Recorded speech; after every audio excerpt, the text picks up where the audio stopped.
Assalamualaikum warahmatullahi wabarakatuh. Jumpa lagi bersama kami, Narasi Yuki. Bagaimana kabarnya kawan? Semoga dalam keadaan sehat dan semakin sukses ya.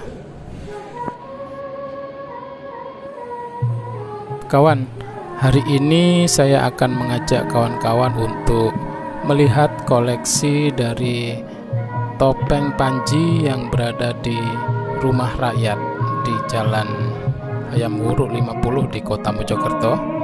Nah, di situ terdapat pameran dari topeng-topeng Panji dengan beberapa karakter yang sangat melegenda di masyarakat Jawa pada khususnya.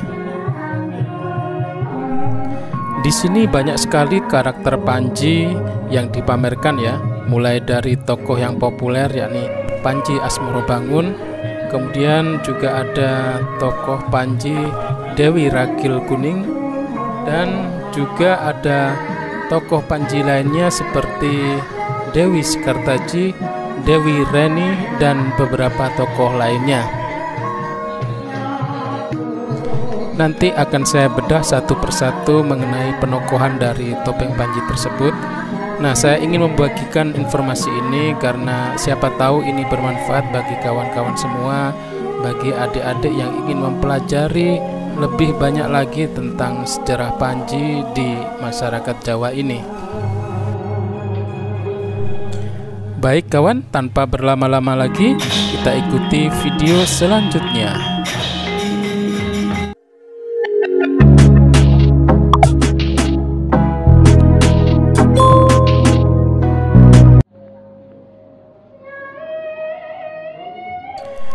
Kawan, tokoh pertama yang akan kita bedah yakni sosok dari tokoh Panji Asmorobangun. Jadi begitu kita memasuki area pameran, sosok dari Panji Asmorobangun ini berada di paling depan ya. Nama lain dari Panji Asmorobangun adalah Panji Inu Kertapati. Namun masyarakat lebih populer mengenal dengan sebutan Panji Asmorobangun. Panji Asmorobangun ini merupakan tokoh protagonis yang mengatur naik turunnya konflik dalam sebuah cerita. Kemudian warna hijau pada wajah atau topeng melambangkan bahwa ia seorang yang baik hati. Sedangkan dari bibirnya yang sedikit terbuka ini mengartikan bahwa ia adalah sosok yang lembut dan berbudi luhur. Kemudian titik emas di antara alisnya menunjukkan bahwa ia adalah keturunan dewa. Kemudian beralih ke topeng yang lainnya yakni Panji Dewi Ragil Kuning. Sosok Dewi Ragil Kuning merupakan adik dari Panji Asmorobangun yang digambarkan sebagai remaja putri yang sangat cantik dan memiliki kelembutan. Ini menggambarkan sosok perempuan yang setia dan penuh pengabdian. Dalam ceritanya, sosok dari Dewi Ragil Kuning ini kemudian diperisti oleh Raden Gunungsari. Dewi Ragil Kuning ini digambarkan dengan wajahnya yang berwarna kuning dengan ekspresi yang lembut.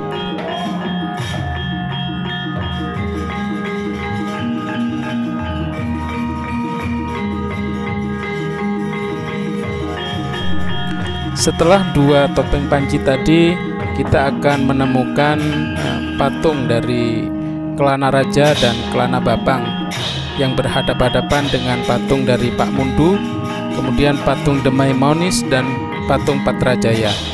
Nah, mengenai sosok dari Bapang, Bapang ini adalah salah satu tokoh dalam topeng yang diidentikan dengan penokohan sosok yang pemarah dan pemberani. Itu terlihat dari warna merah pada topeng ini. Nah, ciri khas dari topeng Bapang ini adalah hidungnya yang memanjang ke depan atau dalam istilah lain disebut bapangan. Kemudian masih ada lagi sosok patung dengan penokohan Bagong dan Petruk ya. Kita beralih ke sosok Panji yang selanjutnya, yakni Panji dari Patih Kudapati, atau orang juga bisa menyebut Patih Kudapati Kartala. Nah, sosok ini digambarkan sebagai tokoh yang sangat tegas serta menjunjung tinggi keadilan. Patih Kudapati Kartala ini juga mempunyai sebutan lain, yakni Jaksa Lumajang Tengah.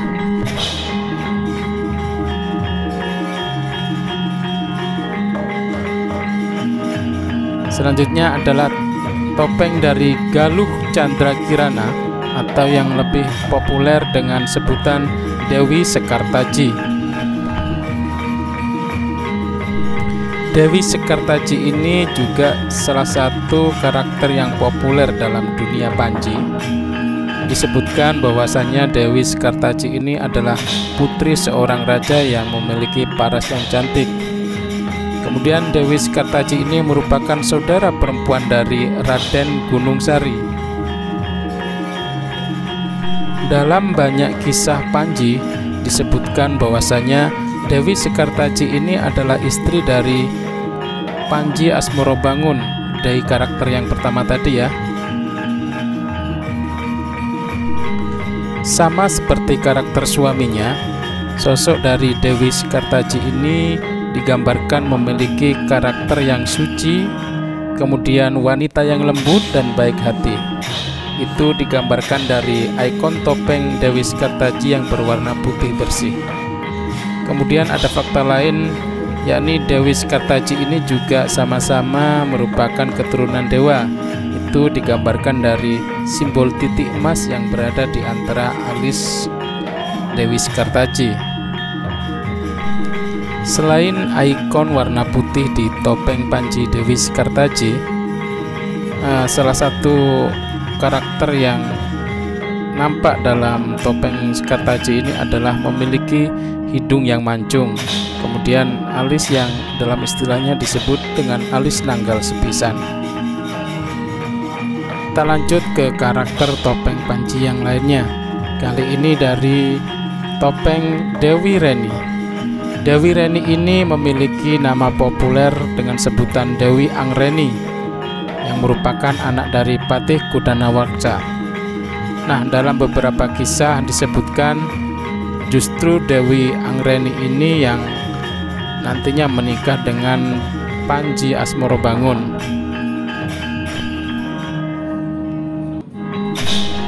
Kabar pernikahan keduanya kemudian didengar oleh raja dari Kediri. Kemudian raja tersebut mengirim utusan ke Jenggala yang tujuannya untuk meminta ketegasan masalah kelanjutan pertunangan antara Panji Asmorobangun dan Dewi Sekartaji. Nah, dalam kesempatan itu Panji Asmorobangun bersikukuh tidak mau menikah dengan Dewi Sekartaji, dan sebaliknya dia menikah dengan Dewi Angreni. Keputusan itu membuat Raja Jenggala marah, kemudian memerintahkan anak buahnya untuk membunuh Dewi Angreni secara diam-diam. Namun pada akhirnya Panji Asmorobangun berhasil menemukan mayat dari Dewi Angreni. Kemudian dikuburkannya lah mayat tersebut. Kematian dari Dewi Angreni ini menyisakan duka yang dalam bagi Panji Asmorobangun. Nah, sejak saat itu Panji Asmorobangun bersama beberapa pengikutnya memutuskan untuk berkelana.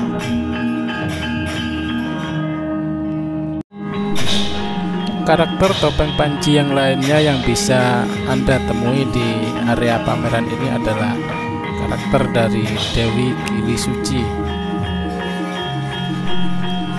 Sosok dari Dewi Kili Suci ini juga dikenal dengan kecantikannya. Namun di balik kecantikannya itu, dia disebutkan tega membunuh dua raja yang hendak melamarnya. Dan kemudian jasad dari dua raja itu dikubur di Gunung Kelut. Jadi kisahnya, Dewi Kilisuci ini pada suatu hari dilamar oleh dua raja yang sakti, yang masing-masing bernama Mahesasuro dan Lembusuro. Nah, rupanya kedua raja tersebut bukan berasal dari golongan manusia. Lembusuro memiliki karakter dengan berkepala lembu, kemudian Mahesasuro memiliki kepala berbentuk kerbau. Dewi Kilisuci ini sebenarnya enggan menikah dengan kedua raja tersebut. Dia pun mencari alasan-alasan yang sekiranya pas untuk menolak lamaran dari kedua raja tersebut. Maka dibuatlah sebuah persyaratan yang sangat sulit. Dewi Kilisuci ini yang memang cantik jelita meminta kepada raja pelamarnya untuk membuat sumur di atas Gunung Kelut. Dewi Kilisuci meminta syarat dibuatkan 2 sumur di atas Gunung Kelut. 1 sumur harus berbau wangi, sedangkan 1 sumur lainnya berbau amis. Syarat lainnya adalah sumur itu harus selesai dibuat dalam waktu 1 malam. Batas waktunya sampai ayam jantan berkokok. Nah, syarat itu rupanya disanggupi oleh raja-raja yang melamar tersebut, yakni Lembusuro dan Mahesasuro. Dengan kesaktiannya masing-masing, mereka mampu membuat sumur di atas Gunung Kelut dengan sesuai permintaan Dewi Kilisuci, yakni 1 sumur berbau wangi dan 1 sumur lainnya berbau amis. Nah, pada saat itu Dewi Kilisuci juga mulai bingung, karena sebenarnya dia enggan menikah dengan raja-raja tersebut. Maka dibuatlah persyaratan tambahan lainnya, yakni Lembusuro dan Mahesasuro harus membuktikan bahwasanya 1 sumur itu berbau wangi dan 1 sumur lainnya berbau amis dengan cara memasuki sumur-sumur tersebut. Yang namanya cinta, Mahesasuro dan Lembusuro menuruti persyaratan tambahan tersebut. Keduanya lantas turun ke dasar sumur dan melakukan apa yang diperintahkan oleh Dewi Kilisuci. Ketika 2 raja tersebut sudah berada di dasar sumur, Dewi Kilisuci menyuruh para prajuritnya untuk menimbun untuk menutup sumur tersebut. Maka matilah Mahesasuro dan Lembusuro akibat tertimbun di dasar sumur tersebut. Ada cerita lain, jadi sebelum Lembusuro ini meregang nyawa, dia sempat mengeluarkan sumpah serapah yang artinya, ya, orang Kediri besok akan mendapatkan balasanku yang besar. Kediri akan menjadi sungai, Blitar akan menjadi daratan, dan Tulung Agung menjadi danau. Nah, karena cerita legenda ini, masyarakat di lereng Gunung Kelut sebagian juga sering melakukan ritual larung sesaji.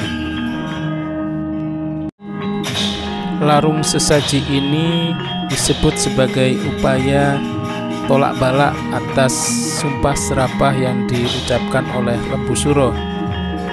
Dan konon juga Dewi Kilisuci ini juga melakukan pertapaan untuk mencegah musibah yang diakibatkan dari sumpah serapah dari Lembusuro.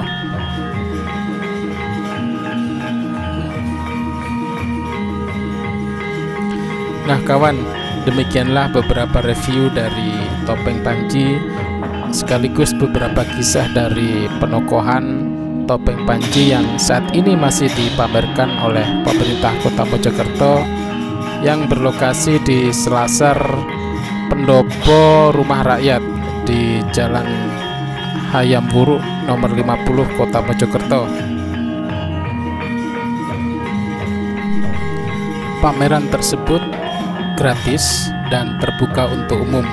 Jadi silahkan ambil kesempatan ini, ajak putra-putri kawan semua atau kawan yang berprofesi menjadi guru bisa mengajak siswa-siswinya untuk belajar sejarah di pendopo rumah rakyat ini.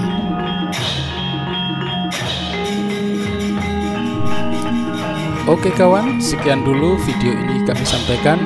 Semoga bermanfaat untuk kita semua, bermanfaat untuk melestarikan budaya kita. Bagi yang sudah subscribe, saya ucapkan terima kasih. Dan bagi yang belum subscribe, silakan untuk subscribe agar channel ini terus berkembang. Kurang lebihnya mohon maaf. Wassalamualaikum warahmatullahi wabarakatuh.